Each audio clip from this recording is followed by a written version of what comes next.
Հարգելի հայրենակիցներ, ես եւս այս ամբիոնից իմ առաջին ելույթն եմ հնչեցնում եւ ուզում եմ հստակ արձանագրել. մենք այստեղ ենք Հայաստանի Հանրապետության պետական շահը պաշտպանելու, մեր քաղաքացիների իրավունքներին տեր կանգնելու եւ պահանջատեր լինելու համար։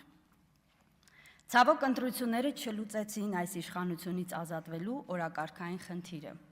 Եվ մենք այսօր ստիպված ենք խոսել ոչ թե զարգացման ծրագրերից, այլ խոսելու ենք կենսական խնդիրներից։ Արդեն 2 օր է այս ամբիոնից լսում ենք իշխանության տարբեր ներկայացուցիչների, պաշտոնյաների ունեցվածքների, աննախադեպ բարձր աշխատավարձերի մասին։ Այս իշխանությունը հաճախ է սիրում կրկնել ժողովրդավարության մասին թեզեր, խոսել, որ Հայաստանի Հանրապետությունում իշխանությունը պատկանում է ժողովրդին։ Հետևաբար պարզ եւ շիտակ հարց ունեմ. Եթե Հայաստանի Հանրապետությունում իրապես իշխանությունը պատկանում է Հայաստանի Հանրապետության քաղաքացուն, ապա ինչպես է ստացվում, որ պետական բարձր պաշտոն զբաղեցնող անձանց նրանց մերձավորների կարողությունները, բարեկեցությունը բարելավում է, իսկ Հայաստանի Հանրապետության քաղաքացու կենսական, սոցիալական վիճակը գնալով ավելի է վատթարանում։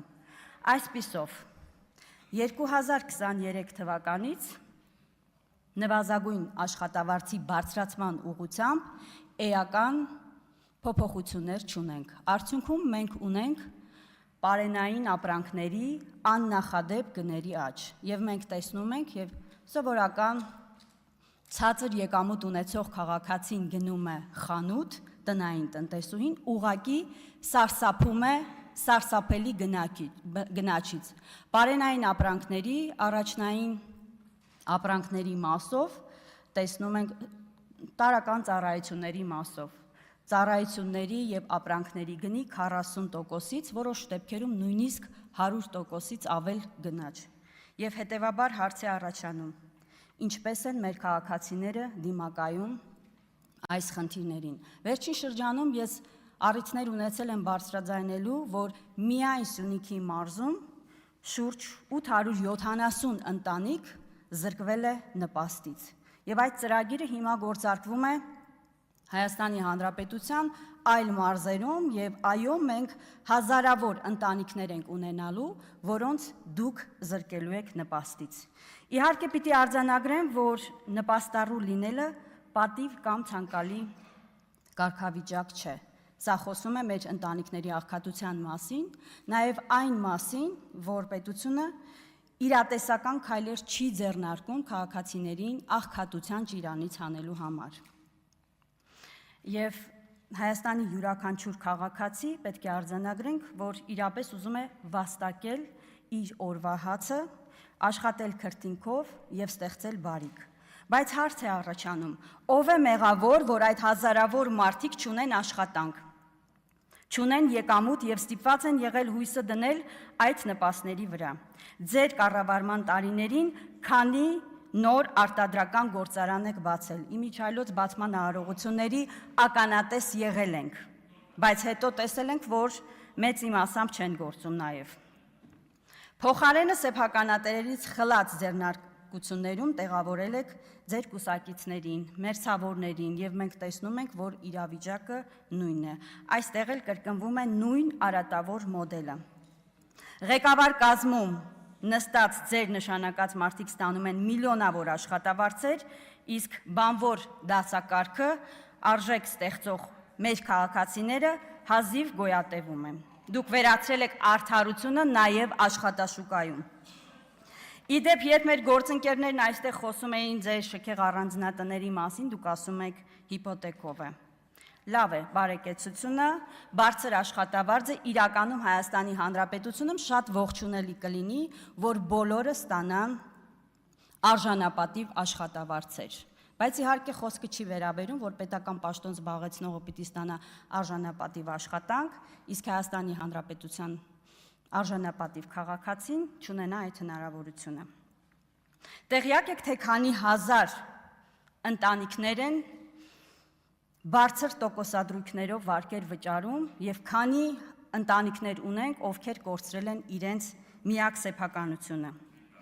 Դուք ստեղծել եք մի իրավիճակ, որտեղ աշխատատեղեր չկան, եկամուտներ չկան եւ մարդիկ ստիպված են վարկ վերցնել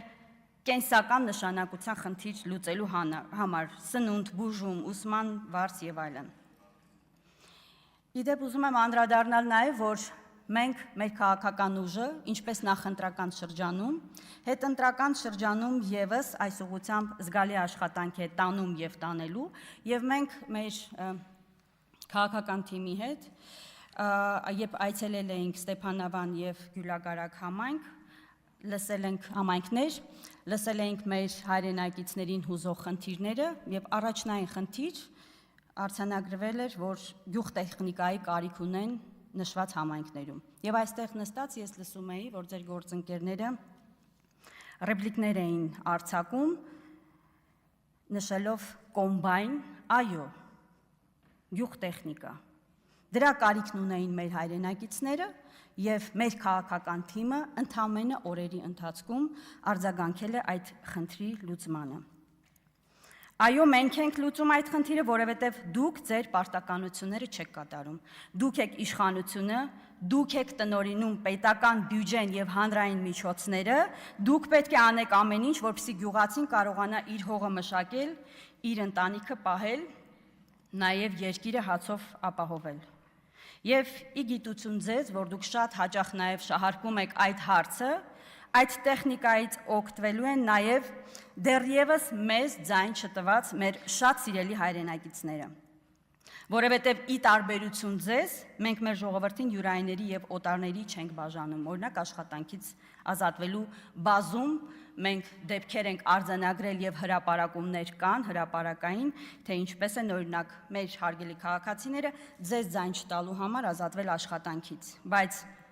բոլորն էլ մեր հայրենակիցներն են, անկախ նրանից, թե ում են ձայն տվել, նրանց ցավն ու հոգսը նաև մեր հոգսն է։ Ումի կարծեք, թե սահմանափակվելու ենք ընդամենը սրանով։ Առաջիկայում մենք պլանավորում ենք այցելել նաև նոյեմբերյան համայնք,